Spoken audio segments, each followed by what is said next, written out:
Alright, hello everybody.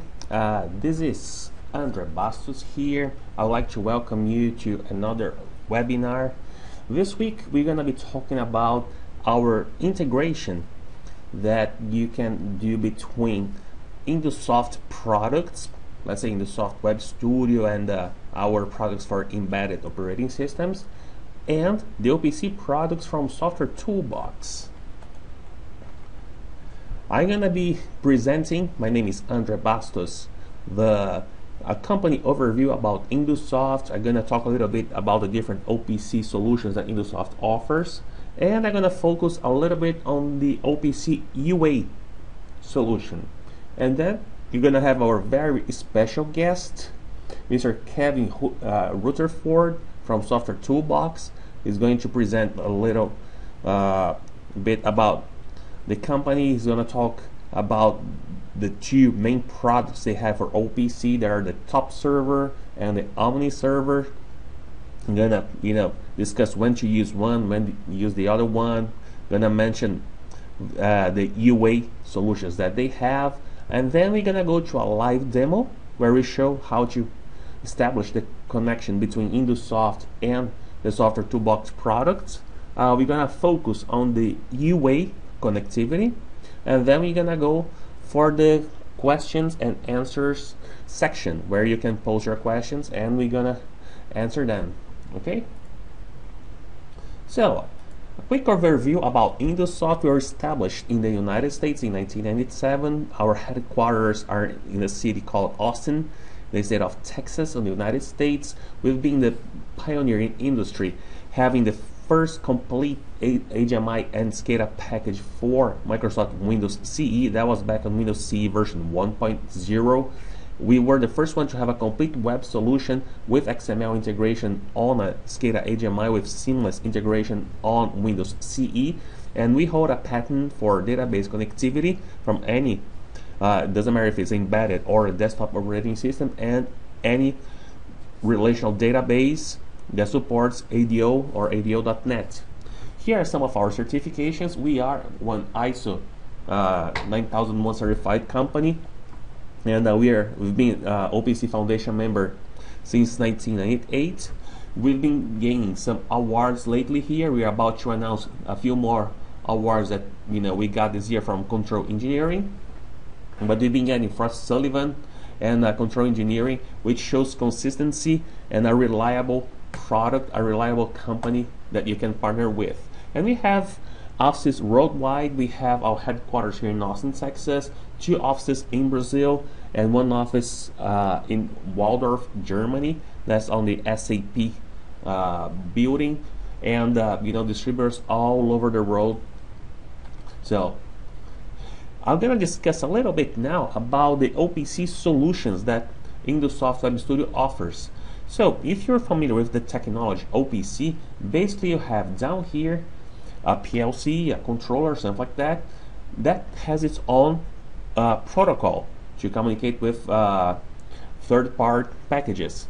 So the OPC server is a software that is capable of speaking with the PLC using its native protocol and export this data on a common protocol through the OPC communications. So the main specifications that you have on OPC are the OPC Classic, used to be called OPC DA, which the root of that technology is Microsoft DCOM, and then the evolution of that was OPC XML, that you could work around the DCOM limitations, and then finally we got into the OPC Unified Architecture, which is the OPC UA, is the evolution of OPC. You don't use DCOM, and since it's not DCOM, is not only Microsoft based, so that allows you to have an OPC server on any operating system. So you can have an OPC server on Linux and even inside the CPU of the PLC.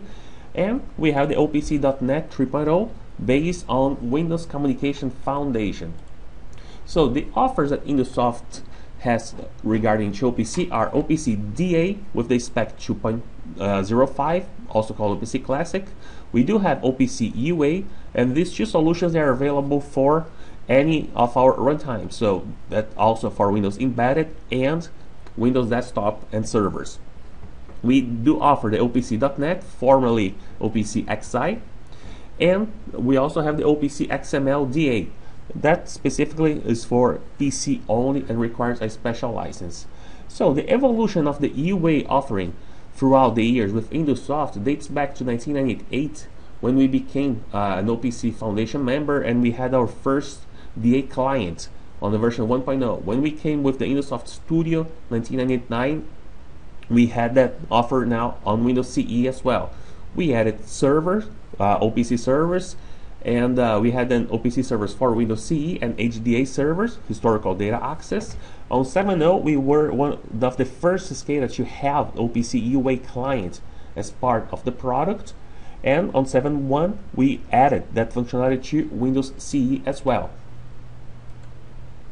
So, discussing a little bit about the UA solution, if you ever use OPC and you want to have the OPC server and the client on the same machine, you usually don't have any issues. The problem comes when you want to have, one of the nice things about OPC is that you can have a central server talking to the PLC and several clients connected to the same server. When you're going to do that, there are specific DCOM configurations that you have to do that become sometimes painful, and DCOM is can be a vulnerability as you open it. So if you ever needed to use remote OPC, you're probably going to know how good it is that you don't have DCOM and you don't have to register anything on from the server side. And you can protect with users and password configured on the server and support to data encryption. And it is more IT friendly, so you can have OPC communication from the device directly into SAP, for example. So good usage of the OPC UA would be, for instance, you have a plant with several PLCs, and you have several devices connected to that same PLC. If you don't have the server, each one of these arrows here would mean a connection to the PLC. So here I have what? I have 6 devices. The 6 of them will be banging the PLC for data. And if you have, let's say, a top server on Software Toolbox being the central server, you can have all these devices talking to this OPC server here, and that server is going to talk to the PLC, so that opens only one connection with the PLC. This improves a lot the CPU performance, because some PLCs they have a worse performance when you have too much communication going on. And if you're talking about OPC UA, you don't have DCOM issues, so you can use any Windows CE, any Windows Standard, in Windows Compact, things like that, to talk to the server. Alright, so I'm gonna call now our very special guest, Kevin Rutherford, from the product manager from Software Toolbox. So I'm gonna stop sharing my desktop here. Thank you, Andre. As Andre was saying, my name is Kevin Rutherford, and I'm a product manager with Software Toolbox. And today we're going to discuss some device connectivity options that we offer that work well with InduSoft using the interfaces that Andre was just discussing. We work well with InduSoft in certain situations where it does make sense to use an I/O server rather than those great built-in drivers that are provided by InduSoft. So in general, we'll discuss the following today. We'll begin with an overview of Top Server and OmniServer, including some key functionalities of those two products. Next, we will discuss situations where it makes the most sense to use Top Server or OmniServer for your device integration projects. And I will then turn things back over to Andre, who's going to provide us a live demo of specific connectivity from InduSoft to Top Server, so that you can get a live look at how easy that is to make it happen. And then we'll finish with your questions and answers. So you may have at least heard of Top Server before, or possibly even have used one or more of the available Top Server drivers. Top Server is the flagship device integration product of Software Toolbox. Top Server is a single connectivity platform that works with client applications like InduSoft's Web Studio. Basically, any client application with an OPC DA, OPC UA, a SweetLink DDE, or PDB interface can access device data utilizing Top Server. Essentially, you have the Top Server application engine itself, which is going to be a single application process, or it will also run as a service. And within that single application, you then have a choice of one or more suites of device drivers, depending on the type of PLC or device that you need to gather data from. And depending on the driver suite, you'll have physical connectivity to these PLCs or devices via serial or Ethernet. And most of the serial drivers also support Ethernet encapsulation, where you might have a serial device server out there, or even modem connectivity. Top Server has drivers for connectivity to over 100 different types of devices, but also for those devices without an existing driver, there's a good chance, if it's a serial or Ethernet connection, that you might be able to use the Top Server user configurable driver, also referred to as UCON, which can be configured to connect to the device, given access to the protocol format that's being used by the device for communication. Top Server also has a driver suite for connectivity to other OPC DA or UA server applications for situations where you might want to have just a single point of data access, but you already have some existing OPC DA or UA servers that are communicating with your devices, and you still want to use those. The same is going to apply for DDE server connectivity, where you may have a legacy DDE server out there that you would like to expose to InduSoft via OPC DA or UA. Once the data is available to Top Server, once we've pulled that data and brought it in from your devices, there's another optional plugin called the Advanced Tags plugin that even allows computation of aggregates and formulas using that raw device data, if you prefer to do those types of calculations prior to passing them up to your client application. So that makes that possible. And then ultimately you want to get the data that you have to your InduSoft application. As I mentioned, the variety of client interfaces available in Top Server allow virtually any client to communicate with Top Server. The beauty of this architecture is that your client applications are going to see only a single server, regardless of what combination of drivers you're using. Different devices are simply different topics in Top Server. With that said, I now want to go into a bit more detail myself on the OPC UA interface option that Andre was telling you about, and why it's important for device integration. So, OPC UA stands for Unified Architecture. It developed from a collaborative effort of the OPC Foundation. For those of you who might not be familiar with the OPC Foundation is a private non-profit organization that's supported by its member companies. Andre told you there, InduSoft is a member. Software Toolbox is also a member of the OPC Foundation. We have been essentially since it was founded back in the 90s. There are over 400 companies across the world that are members of the OPC Foundation. And one of the key things about the OPC Foundation is that the members themselves do the majority of the work. So it is a volunteer effort. The OPC UA effort started in 2004. The object was to create a standard that is not dependent on DCOM. If any of you have ever tried to connect a remote client and server application, whether it was one of our products or another vendor's, chances are you run into communication problems because of DCOM when you're using classic OPC DA. The OPC Foundation members recognize this as a common constraint and set out to create the UA standard specifically to overcome that frustration. Another objective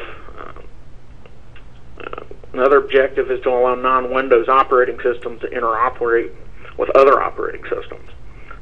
There are a lot of non-Windows applications that users need to share their data with. For this reason, they didn't want the UA specification to be married to a Microsoft technology like COM or DCOM. The new standard was also designed to add more security than OPC using DCOM. And lastly, there was a desire to remove redundant code across the specification due to you had your separate classic specifications like DA and A&E that had some common redundant code across those interfaces. So the goal of OPC UA was to sort of remove some of that redundant code. So why use OPC UA? Software Toolbox, we've made a point of adopting OPC UA early so that our products work with other early adopters like InduSoft to give you the best client connectivity options available. The main takeaway here is that you can use Software Toolbox UA products to avoid DCOM issues when making remote client server connections, as Andre was showing you. And you can also increase the security of your data using OPC UA because it does support authentication and varying different levels of encryption based on your specific application needs. OPC UA is also especially beneficial when you're in situations involving connectivity between different operating systems that may not support COM and DCOM, such as Windows CE. OPC UA makes it possible to still garner the benefits of a server architecture with systems supporting such operating systems. So, when you're searching for connectivity to a particular device that's using a particular protocol, and you're considering top server for connectivity because maybe there isn't an existing driver to choose from, the best place you can look to see if we have a driver available is the drivers list on our top server website, as you can see here. And then if you're still not sure, based on maybe you're not sure what the protocol is and we're listing it in our drivers list by the protocol and not the device, if you're still just not sure, you can always feel free to email us at support@softwaretoolbox.com. And you can always give either us or your contact at InduSoft a call to discuss the best options for integrating your specific device. One of the other key benefits of Top Server is our new release cycle every year. We release an updated, fully quality control tested Top Server revision 3 times a year, or roughly every 4 months. Now, this provides additional value to support agreement holders for Top Server above and beyond just technical support, and that ensures you can be as up to date as you need to be. Now I'll just cover a few of the general Top Server benefits that we've heard given by users over the years for why they choose Top Server for an integration project. Top Server does support dynamic addressing, which eliminates the need for multiple tag databases. I'll cover this in some additional detail shortly.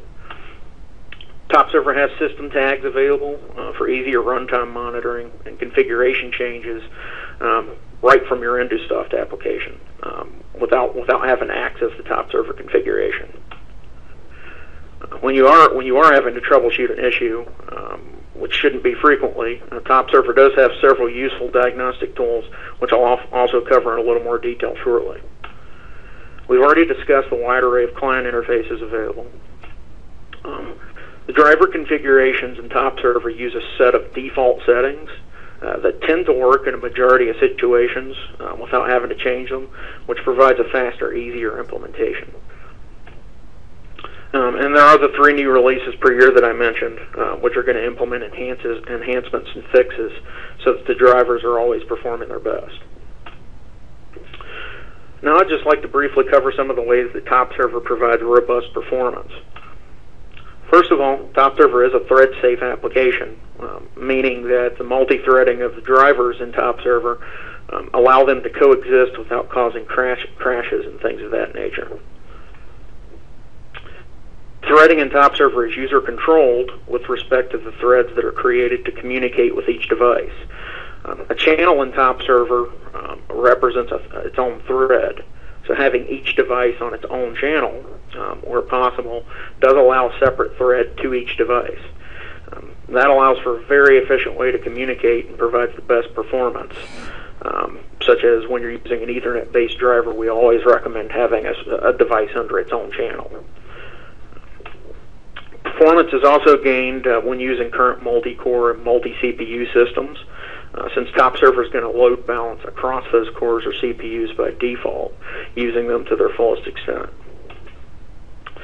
Also, processor affinity settings in Top Server allow you to choose which CPUs on a system can be accessed by Top Server, so that when you're in that multi-core situation, you can either allocate that Top Server has access to all CPUs, or you can even restrict Top Server to just a handful of CPUs if you want to save some of that horsepower for other applications.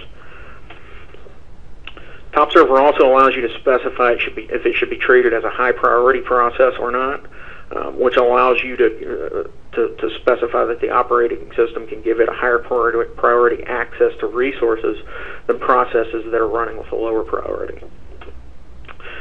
And as I mentioned, top server runs as a Windows service by default, meaning that it's going to start with your operating system, and it can run whether a user is logged into the machine or not. All of this amounts to reliable and robust performance, whether you have a small application of just a handful of devices, or if you have hundreds of devices out there. Now I just want to cover some of the more specific flexible functionalities available with Top Server. Top Server offers flexible options for scan rate control with respect to the frequency that it's going to poll your field devices. For example, let's say you have one OPC client that's requesting a tag at 500 milliseconds. And you have a second OPC client that's requesting that same tag every second. And then let's say you have a third OPC client instance out there requesting that tag every 1500 milliseconds. Top Server is automatically going to optimize requests to your device by only requesting the data once every 500 milliseconds, servicing each of those clients based on that rate, since it's the fastest, rather than us sending 3 separate requests, which is what would occur if each of those clients was using its own driver. So this minimizes unnecessary polling of your devices. As Andre was saying earlier, you don't really want multiple instances of a client out there polling the exact same device. It's inefficient. Most devices, ControlLogic's controllers come to mind. They have a specific percentage of bandwidth allocated for processing communications, and the more clients you have connected, the less each client is going to have access to that communications time slice. And if this built-in optimization is not good enough and you want further control polling behavior, Top Server has device-level scan modes, the default option being to respect the client scan rate, which is the behavior we just discussed.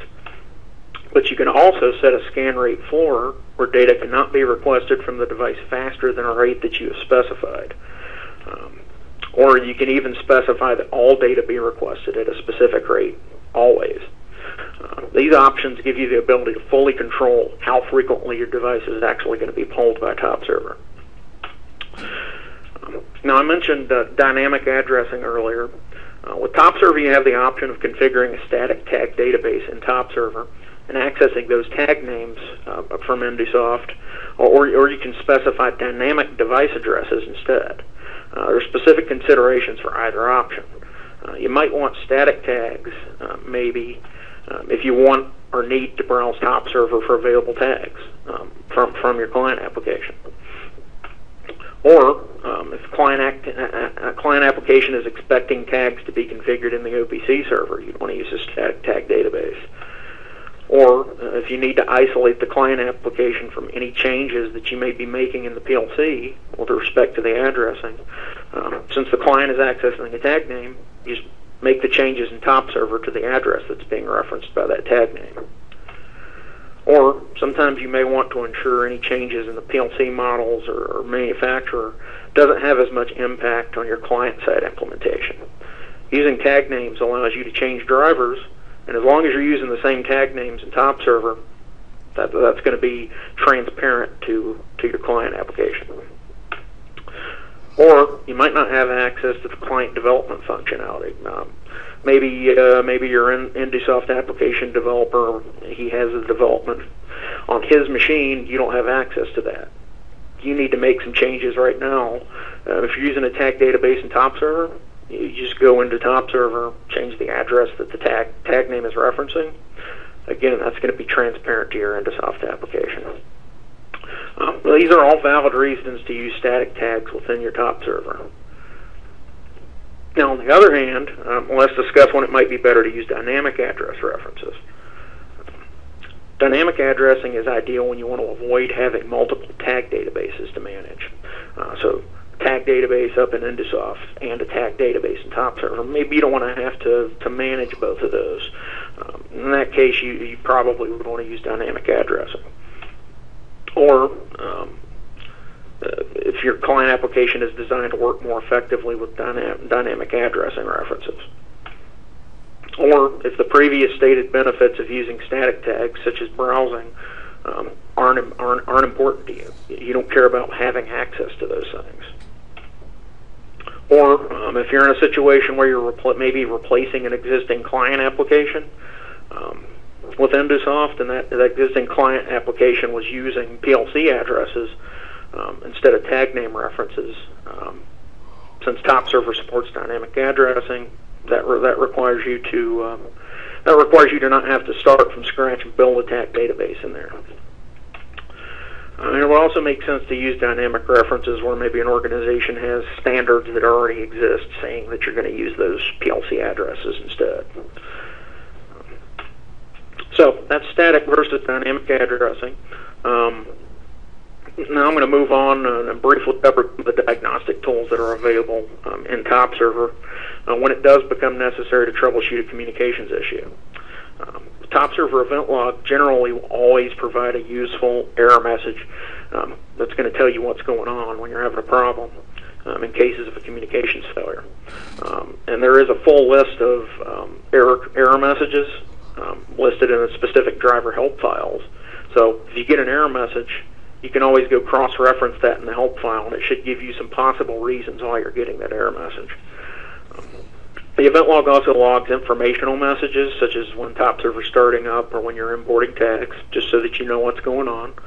And you can even configure which of those types of messages are actually displayed. So if you want to filter so that you're only ever seeing error messages, you can do that.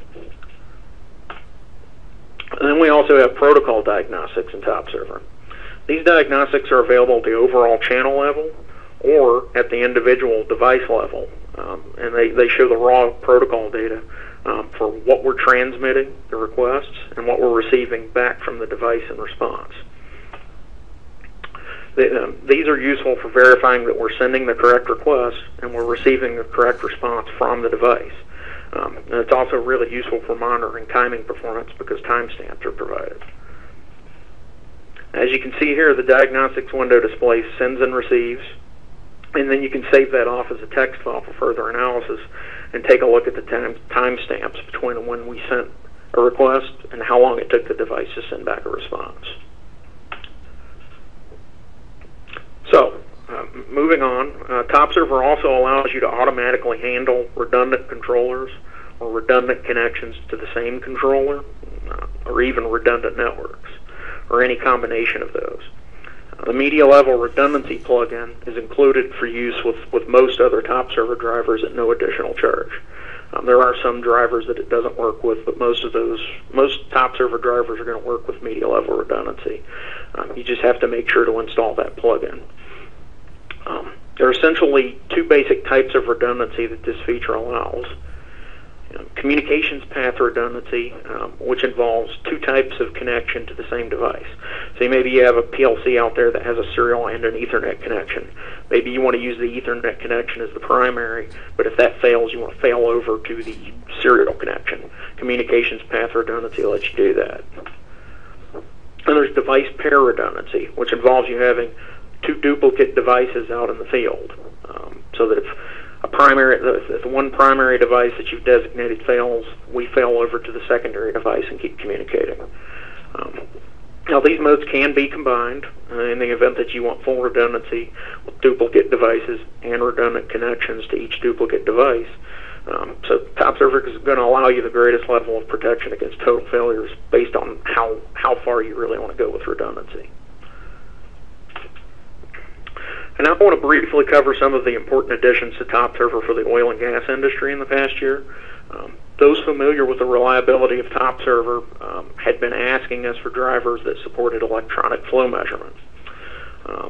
So the Top Server EFM suite was initially released in version 5.9 last June, and it included an EFM exporter, which exports in formats for FlowCal software, TGAS software, or in generic CSV format.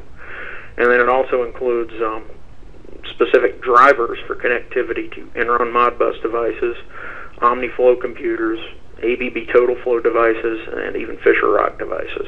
for bringing in that EFM data from the device. So if you're not familiar with EFM, electronic flow measurement is used to measure how much of a gas or liquid is flowing through a pipe. This information is analyzed and used for custody transfers and regulatory reporting requirements in the oil and gas industry. The measure of the rate of flow through a pipe, when we're talking about things like oil and gas, is very important in terms of monetary value. So it's very important that these metrics are measured as accurately as possible and that threat of losing such data is minimal. So, just to show you the flow of a typical EFM setup, you have an orifice on the pipeline that's going to control the flow of gas, and it's also measuring the required pressure and flow rate metrics. The meter in the field outputs the computed differential pressure signal from that orifice to a flow computer. The flow computer is going to apply the necessary American Gas Association calculations, and then it's going to store those calculated values in its buffer until it's requested. And you're going to have TopServer with its EFM suite. It's going to poll the flow computer or RTU at a user-specified rate or frequency. And then the EFM exporter plugin component of TopServer is going to take those archived values and it's going to output those in the desired reporting format, whether it's PGAS or FlowCal, into a local data file that can be used for the necessary reports later. TopServer, as such, can provide both the necessary EFM data for reporting purposes as well as live data for real-time monitoring purposes, which is how you're going to see it be used with InduSoft. So, I've shown you the basic functionality of TopServer and some of its features. Drivers for TopServer are provided in suites by vendor for a range of connectivity to that vendor's devices, such as Al Bradley, Modbus, and so on. And we also provide vertical industry suites for industries such as manufacturing, oil and gas, building automation. And that's going to have the most common drivers bundled together for those specific industries to provide a more economical solution than having to license those drivers separately. And the last item I wanted to share with TopServer is what's coming in the next release, which is actually scheduled for next week. We're going to be updating the operating system support to include Windows 8 and Server 2012. There are going to be some enhancements of ControlLogic's Ethernet support with respect to Logic's firmware revision 21. We're updating the predefined types available there. Also included are going to be some performance enhancements for GE Ethernet with respect to how we block symbolic variables to make us provide better performance, better update performance to your client. The EFM suite that we just discussed is going to be adding a new EFM simulator driver, which is very useful in situations when you want to do some simulation testing prior to live devices being available to test with on a project. That allows you to get things set up, do your testing, make sure everything's working properly, even though you don't have your devices to connect to. And we're also adding 2 new drivers in addition to that simulator. It's going to be the initial release of the IEC 61850 MMS client protocol driver. It's going to provide TopServer connectivity in the power distribution field, and that's where the IEC 61850 protocol is commonly used. The driver is going to support auto tag generation, buffering of data, and unsolicited messaging capabilities, amongst many other functionalities. Also available in version 5.11 is going to be an OPC XML-DA client driver, which is provided primarily to provide connectivity to devices that have embedded XML-DA servers, such as Siemens Cymotion systems and some of the Siemens wind turbines specifically. There are lots of other devices out there that have those embedded, but those are some that come to mind.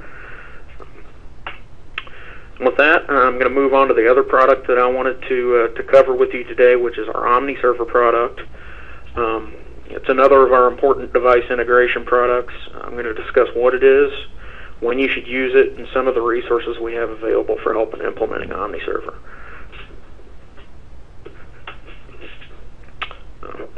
OmniServer is an ideal solution in situations where you have a host of non-standard device types, such as you can see here, like barcode scanners, weigh scales, things of that nature, that don't have a standard driver or off-the-shelf OPC server for communications with them, for integrating them into your InduSoft application. OmniServer allows you to bring data from all these types of devices into one common interface where it can be accessed by clients like InduSoft. So what is OmniServer and how does it work? OmniServer is a user-configurable data acquisition tool. It has many of the same interfaces that I discussed that TopServer has for client connectivity from InduSoft, including OPC DA and UA, as well as it also has DDE and SweetLink interfaces. And it's compatible. It's going to be compatible with physical interfaces for the actual physical connectivity to these device types. If it's serial port, Ethernet, or even an LPT printer port. They're generally going to see most devices using serial or Ethernet for communications. Even some USB type devices will actually map to a virtual COM port, and there have been many applications where customers have used OmniServer to communicate in that fashion as well. It'll work with Ethernet encapsulation devices as well, if you want to put your serial devices on the network. OmniServer can usually communicate with almost any device as long as the communications protocol used by the device meets the conditions of its responses, like the data coming from the device either has to be fixed length, where there will always be a set number of data bytes being returned by the device, or it can be variable length as long as there's some form of hard-coded delimiting character at the end that OmniServer can use to know when we've reached the end of that response from the device. In those cases, we can usually use OmniServer for that type of protocol. OmniServer does this by giving you a user interface where you tell it the specific pattern of bytes to send and the specific pattern of bytes to expect back from the device. So it's basically a pattern matching engine. So you get the equivalent of custom drivers at a fraction of the cost. It allows devices to be integrated that were not integrated before, all at a reduced engineering cost. So when might you consider using OmniServer? You may recall me mentioning a TopServer driver called Yukon earlier. It provides similar functionality in allowing you to configure messages for non-standard devices. Now, in situations where Yukon won't work for a device protocol, many times OmniServer will. As always, if we have documentation detailing the communications protocol, we can do a free protocol evaluation and help you determine which is the best option for integrating the device. Generally, we'll recommend Yukon if you're maybe already using one of the other TopServer drivers, and Yukon will work for the protocol. Well, then you can have Yukon and your other device drivers all on one server, so that you don't have to have two applications installed. So that's one use case. Of course, if you're already using OmniServer or you're familiar with the way OmniServer works, then you would want to use OmniServer for any new projects because you're already familiar with that. On situations where you have more than one of a type of device that's using the same protocol, OmniServer does scale better for those types of implementations by allowing you to configure the protocol one time, and then you can just use that across multiple topics. So, as I mentioned, when you have a possible project for OmniServer, get us the documentation for the communications protocol, and we can help determine what would be necessary or if it would be possible to implement the protocol in OmniServer. Also, for simple protocols, we can sometimes configure a basic sample protocol to help you get started. A lot of times we can implement one or two commands to give you an idea of what it's going to look like. And then a lot of times users can go on and finish the protocol off themselves based on that. Or sometimes we may even have an existing sample protocol that we can provide at no additional charge. And as with TopServer, I just wanted to briefly give you an idea of what is coming in the next few releases of OmniServer. We'll be implementing some ease-of-use changes, such as menu options for importing existing protocols and configurations, as well as making features such as diagnostics easier to find in the menus. We'll be adding support for 64-bit floating point data types, which previously those always had to be implemented using UConn. We'll have CSV import and export options for topics, devices, and protocol items, which is going to make it a lot easier for configurations in larger scale projects. And we'll also be adding a wizard-based configuration interface in an attempt to make configuration of protocols a little more straightforward to users that are just starting to use OmniServer. So, before I cover some basic pricing information and then pass things over to Andre for the live demo portion, just want to cover a few situations where you might choose TopServer or OmniServer rather than using the very capable drivers that are already provided with InduSoft. So when you need connectivity to a device where there is a TopServer driver or OmniServer can be used and there is not an existing driver provided, you could obviously go with TopServer or OmniServer for integration of devices information into your InduSoft app. Also, for efficiency, as we discussed, it's better to go with an OPC server in situations where you have several InduSoft nodes that will be accessing the same PLCs or devices, since this is going to minimize the number of concurrent connections to those devices. And that's going to lower your communications overhead, and it's going to increase your performance. Also, when you maybe have InduSoft and maybe there's some other client-type applications in a facility, and you want to have a common source of data, TopServer or OmniServer would be a good fit there. And of course, if you need to integrate non-standard devices without an existing driver, you'll want to consider OmniServer or possibly TopServer UConn. And lastly, just want to briefly cover the pricing model for TopServer and OmniServer before Andre covers some live connectivity with InduSoft Web Studio. Licenses for TopServer are going to be necessary for each machine where it is installed. Your standard driver suite, such as Al Bradley or Modbus, are going to be $8.95 per license. Premium drivers for TopServer, such as DMP Suite or SNMP Suite, are going to start around $12.95, and they're going to go up from there. And then we also have the vertical industry suites that I mentioned, and those are going to start around $16.95 and go up from there. And those are particularly good value if you're using multiple drivers that are in those suites. With OmniServer, licenses are also going to be necessary for each machine where it is installed.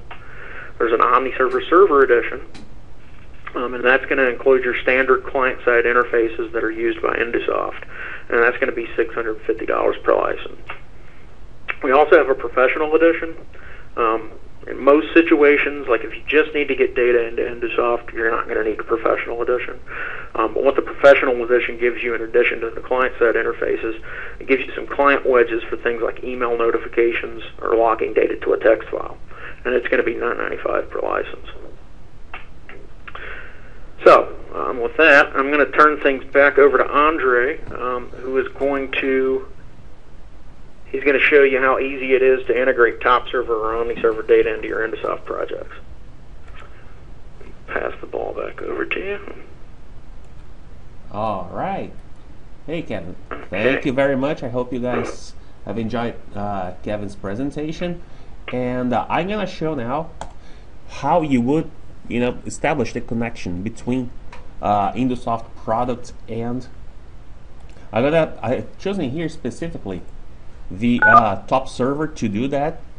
And I have already created a configuration, so we're gonna start a new project here. I have an InduSoft application here. So after you install the TopServer, if you download it, you have the demo that you can run every 2 hours, so you can get used to the interface and see if that's what you need.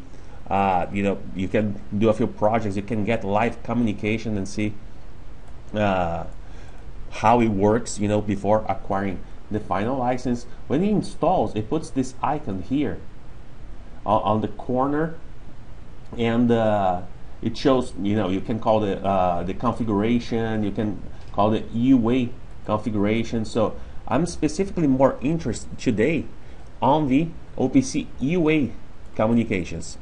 So as you call the OPC UA configuration manager, you can configure the server endpoints. You can OPC supports much more security on UA than it does on DA. So even the concept of certificates, when you go to a website that use HTTPS, for example, you need to have a valid certificate on that server, you know, that is certified by a trusted authority. So you can create also certificates, and you can import and export certificates between the server and the client. So I created here a client for InduSoft Web Studio that I trusted on my server, and on my InduSoft I also trusted that specific server. Is that necessary? No. This is just one additional layer of security. And some of the things you can add also is encryption and security policies.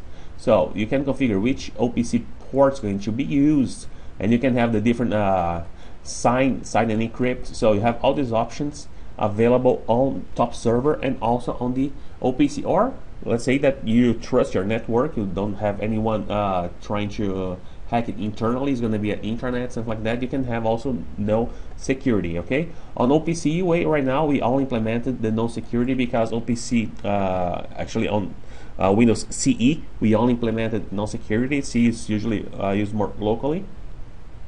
So that's what we have so far. So that's how you configure the UA part of it. This URL is the namespace that you're gonna put on your client, where you're gonna use to connect to this guy. Here shows my loopback address, but if I want to have another machine connecting to mine, I would actually need to put my actual IP address here. So on top server, what you do, you configure a channel first. So I'm gonna start a brand new project here. So I'm gonna update.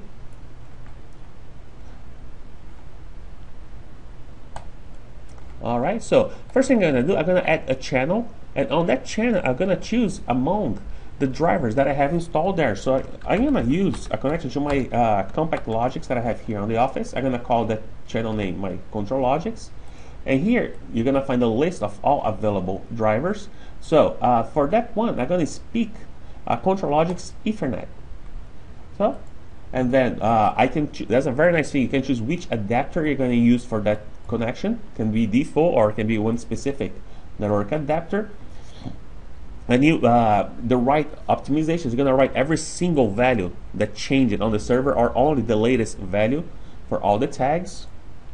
When you have a non-normalized value, how are you going to handle that? Here you have the option to replace with 0, or you keep the value and modify it.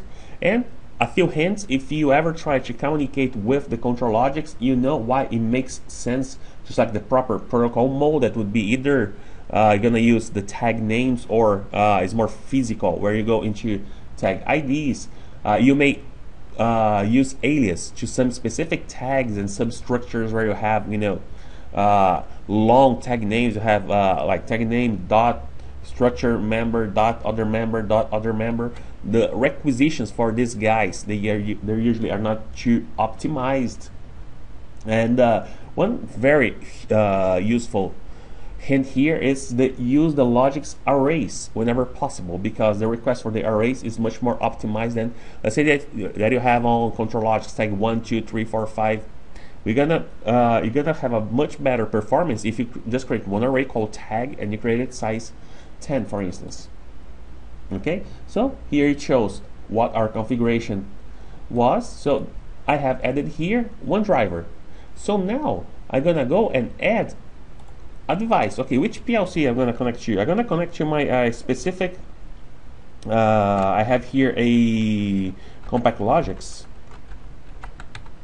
I'm gonna call it compact 1, and I'm gonna choose the model. So that's my compact logics here. And then I'm going to enter the device ID. So here it gives you the hint. So my IP address is the first thing I'm going to enter here. And then it's usually the backplane number. And then if you have a routing path, you will enter that. Or the CPU slot number. In my case, CPU slot 0. Alright. You have 3 options for this scan mode. So you can, for instance, request the data specifically every second. So this can help you optimize create different groups, sometimes even for the same PLC. And then you can also request data no faster than a specific rate. So also to optimize that, or you're gonna respect whatever the client asks the server to do. So let's say my client wants to scan the data every 100 milliseconds. That's what the server is going to do. You can configure the timeouts, like for the connection you use when you're using Ethernet. You may do that, or for when you send a request, how long you're gonna wait until the PLC answers. We're gonna try how many retries you're gonna do, and the inter-request delay, like how many milliseconds you're gonna wait until you request again once the request is done. All right, so just gonna keep move forward here. How you're gonna generate the text database? You will not generate on startup, or you'll always generate on startup of the OPC server. Sometimes this may help you optimizing how your communication is going to help, because it's going to create some cached information. How you're going to do? You're going to delete that, or you're going to overwrite as necessary the initial database. In case you use the automatic database generation, if you change the port number of your compact logics, that's where you're going to do that. A watchdog of 32 seconds, and array block size, how many elements you have. If you don't configure the type, you can pick which one is going to be the default type: double word, float, byte, whatever. And the protocol mode, it supports 3 types, so it will be the symbolic, the logical, and the logical has 2 options: non-blocking and blocking. Where symbolic, we're going to send the tag names for the PLC in each communication, and the logical is a more optimized type of communication. So whenever possible, we highly recommend using the logical, which has some particularities as well. And we can automatically read the string length, or this is also configurable where you can configure your own string size. The logical non-blocking also improves the CPU usage for the communication. CPU, not the PLC, not the computer, but actually the PLC CPU. It handles better logical communication than symbolic communication. You can import the text database directly from the PLC, or you can import from the L5K file here. So here is the summary of my configuration. I can change it at any time.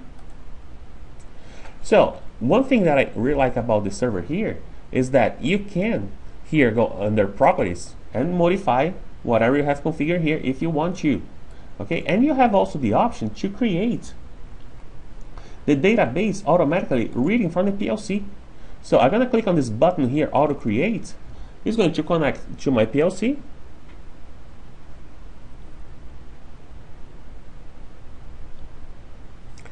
And I click close here. I have created the text database here. We just read everything here from where? From this ControlLogix PLC. You see that I am online here. I have a couple of tags. I have, for instance, this counter here called count1, some other tags around here with values, and we have read the whole text database, as you saw was really fast, and we created the text database here on top server. Okay, so I can save this configuration here. I'm gonna call this my ControlLogix 2, let's say. And now I'm gonna connect my InduSoft Web Studio OPC UA client to that OPC server. So here on InduSoft, what you have to do, let me delete what I already have here. So I'm going to create, we go here on the communication tab once we create our project, and first thing I'm going to do, I'm going to insert a new connection. So I can give here a name, and I'm going to open the existing connection that we already did here. So I gave it a name, I enter here the endpoint. So to configure the endpoint, depending on the server that you're connecting to, you can load a list of the existing servers. So right now here, I don't have exposed that UA server from Software Toolbox, but that's a feature about OPC UA. You can enter the IP address of a specific computer or a specific device, and it's going to show here what the URL is going to be to connect to that server, which on the top server case is this one here. Then you go to the security, so where I can choose the options. It must match with whatever I configure on the server side. You saw sign, sign, and encrypt, and if I choose, let's say, sign, I have the different security policies here. Okay, I'm going to go with none because I'm going to run the same project on Windows CE as well. We can create our self-signed certificates. We can create here the list of the trusted certificates from the server as well, in case you need that additional security. And you can also test the connection. So here it shows that my connection with the server was established successfully. Okay, so I'm gonna go here now and create a OPC Client worksheet. So I right click, I insert an OPC Client worksheet. I can enter a description here, so I can find it on my tree view. I choose among my existing connections that I have here. I can configure a specific publish rate. Let's say I'm gonna put the PLC to scan every 100 milliseconds, and you can here now associate the InduSoft tag names with the items from the OPC server.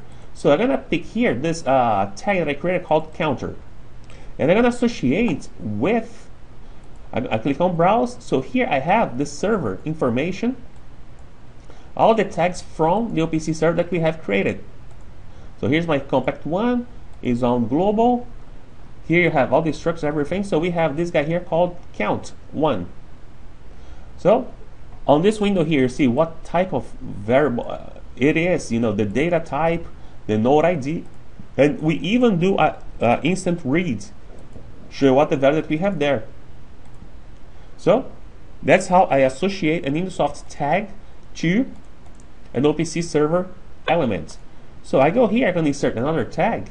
We have this tag called TMP no max 1. I have a tag on my PLC with that name. So I'm gonna go here, I'm gonna browse. Here's the tag, that's the current value, 88. I'm gonna associate with another couple of tags here. Then I'm gonna go on the same place. So as you can see, the tree view, it comes back to the same place where I last opened my browse here. Here's the inset value. So here are some of the tags that we have important. Okay, I'm gonna save. It's gonna ask me to give it a number. So here's is my number, and then I'm gonna create a screen that will include these tags here. Okay, so to save some time, I have already created a screen and added a few symbols where I added the tags that I have created on the UA part. So here's my tag, temp no max 1, temp no max 3, I was showing there, TMP no max 2, and I have here my counter. So these are the InduSoft tags, InduSoft Web Studio tags that I associated with the top server elements. Okay, so we save all that here, and I'm gonna run my project.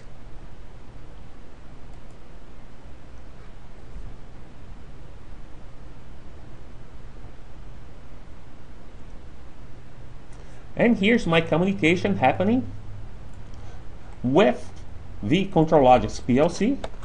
You can see them here side by side. So let me find some of the tags that we were communicating with. So here are 3 tags that we have configured. So I'm gonna go here on InduSoft. I'm gonna send a value to that tag called TMP no max 3. So I type that. As soon as I hit enter, the value is already there. So I send that information to the server captured and wrote on the PLC. Here's the value. Here you see the counter counting up here. You see how good the performance can be. So I'm gonna go up here on my RSLogix, and let me select my count 1 here, and you can see them side by side. We refresh the value even faster than the RS Logics is refreshing on their own interface. Alright, so the nice thing is that this same project, I can go now. We have here in our lab one Advantech HMI, which is Windows CE based. This one here specifically is a Windows CE 5, and this all works on Windows CE 5 or Windows CE 6, Windows CE 7. So here it is. Is a x86 based processor. So I can go here on my Web Studio project and connect to that IP address that I have here on my Windows CE device. I can connect. I want to connect. It's asking about the different type of security.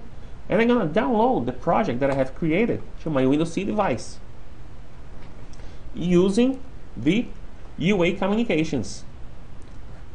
Alright, so I'm going to go here on my C device now, and I'm going to tell it to start the project. So runtime is starting.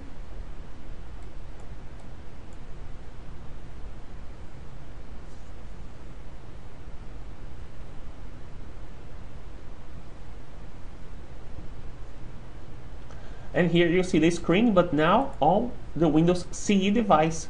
So how is my communication happening? This Windows CE device is communicating with the top server that's running here on my computer. So if you need to diagnose the communication or anything like that, you're gonna do on the server, not on the client side. Here is the log. So that's when it was started, and everything. And Kevin can talk way more about how you would, for instance, troubleshoot some of these options here.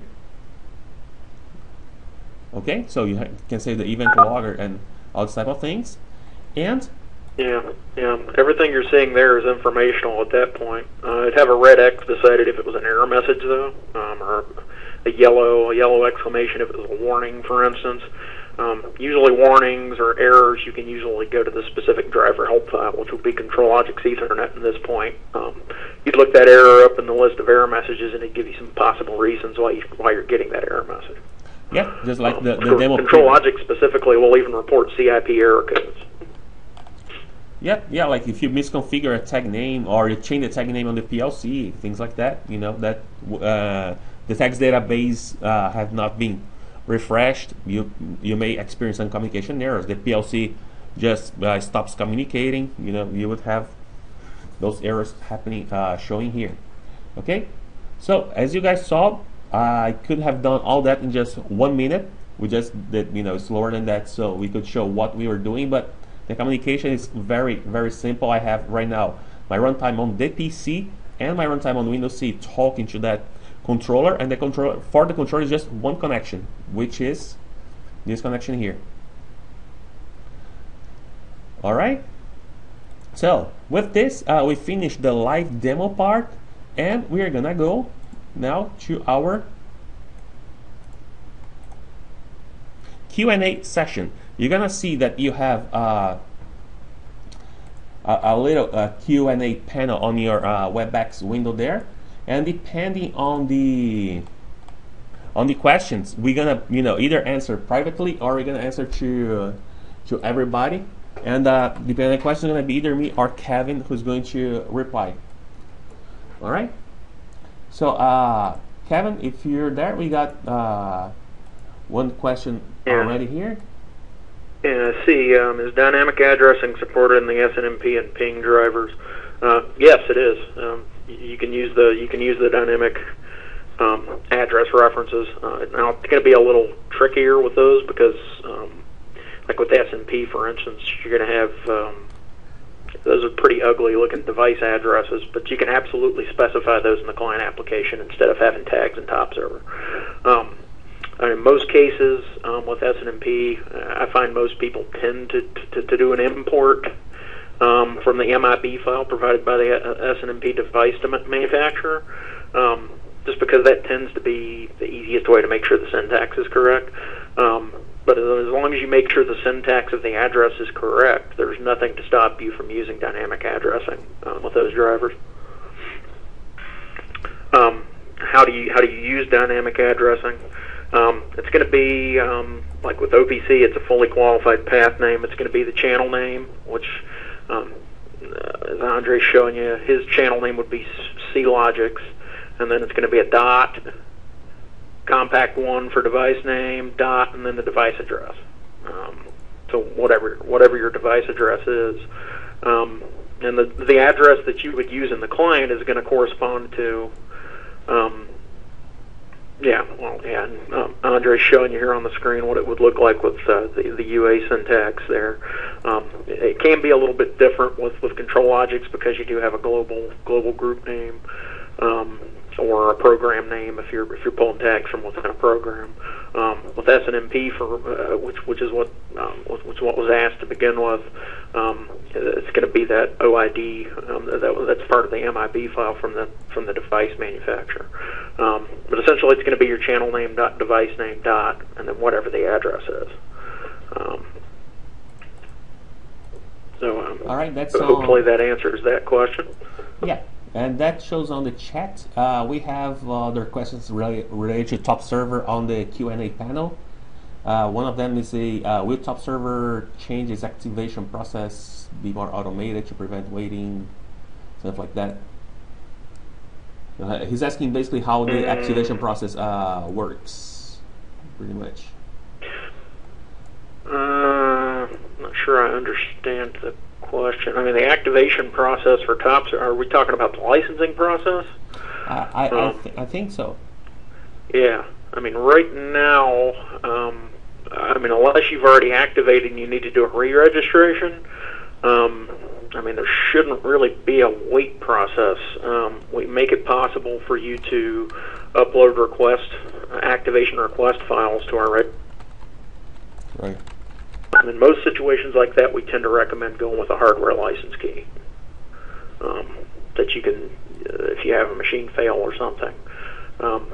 There's a license file provided with that. You just load that license file into your top server license utility, plug the USB key in, and you're licensed again automatically. All right. Not sure if that answered that question. I'm not sure if not, I can clarify further.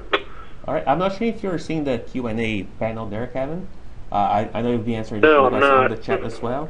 Well, I have it up, but I'm not showing any questions on it. So. Oh, okay. Yeah, I got one more that asks, are any UDP or TCP ports required to be open for any type of read or write from client to OPC servers? I don't know if you want to answer that one. Right. As you may have seen in the endpoint specified for OPC UA, there is a TCP port number at the end of that. You'd have to have that port open in a firewall in order to be able to make those reads and writes. Yeah, and that's a TCP port, right? Because you see here OPC TCP, okay? Right. And if you're using OPC Classic, it uses DCOM.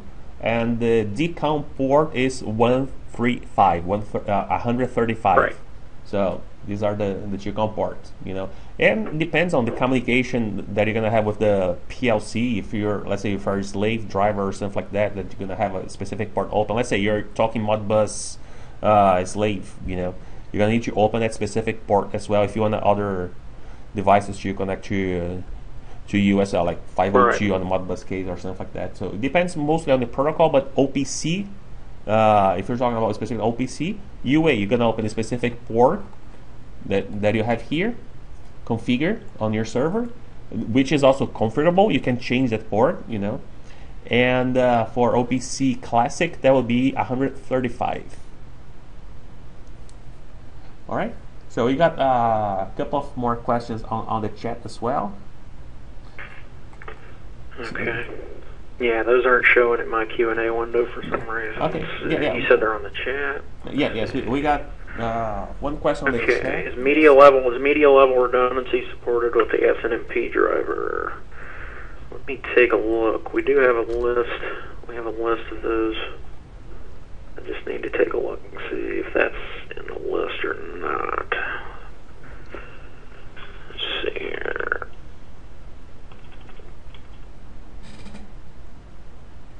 There we go.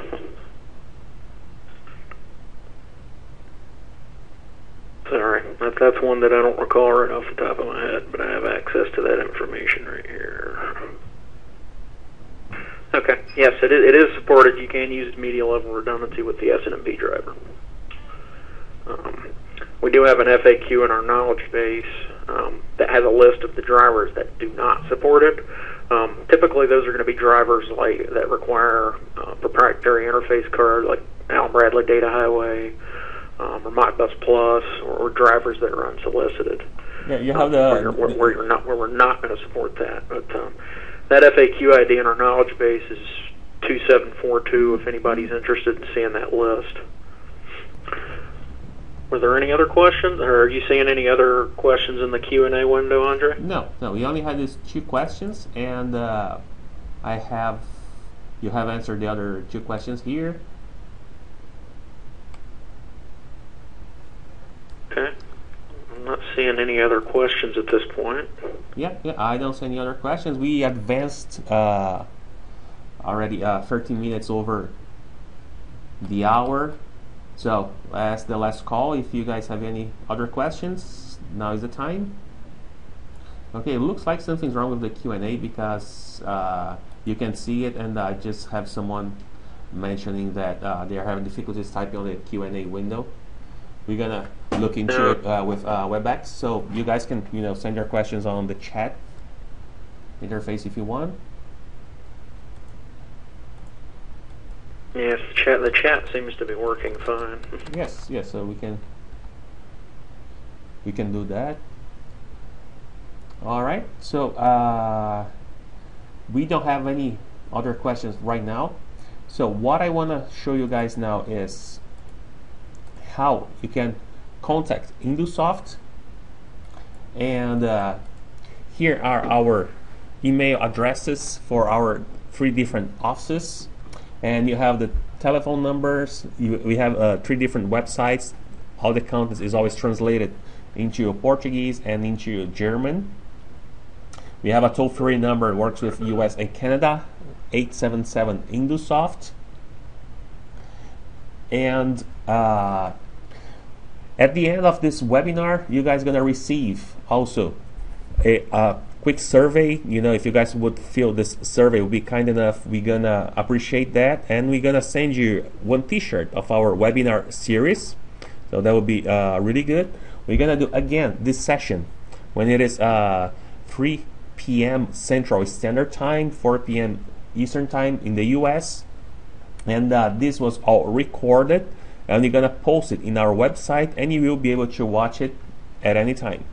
So I really thank you, Kevin, for being with us for this great presentation that you did, and I really appreciate all of you guys that stayed for 1 hour, past 1 hour and 15 minutes here for this presentation, and I hope to see you guys again on the next webinar.